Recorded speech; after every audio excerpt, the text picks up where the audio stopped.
السلام عليكم ورحمة الله وبركاته. سود داود الملك جوتان مقعيقو وعبد الرحمن ديق عبد الرحمن برواقو. ما أنت هالكن وعن كل شرح دونا أما عن كل فلانقين دونا نصورنا كو مغضى أو كوا كبحي ديغان كالصومالي دا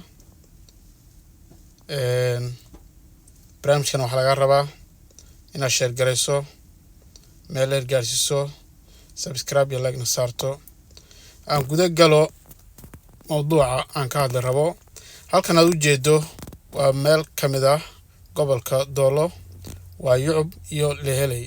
beerahan waa beero ku baxay biyaha roobka alle, ma aha webi iyo gacan la soo jiiday, ma ahan matooro iyo mashiino kuwa la saaray, ee waa gacanta iyo roobka alle oo si fiican u helay.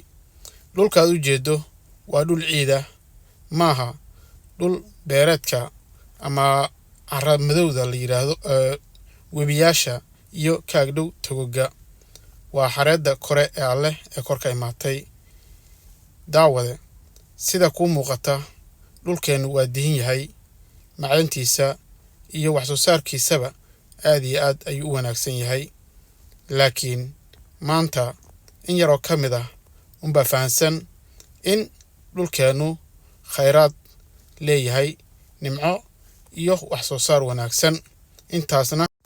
intaasna waa in yar waa fahansan, haddana tabari meel dhigtaba dadaalaya.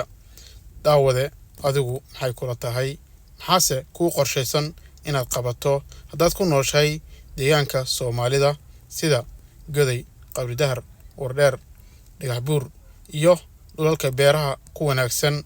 wax soo saarka maaha oo kaliya in la afka laga sheego, waa dadaal, juhdi iyo shaqo adag oo qabato. maasanid waxaan ku rajeynaynaa guntiga gabagabadii khayr iyo caafimaad. share iyo subscribe soo saar. waxay kula tahayna noo sheeg fikradaada.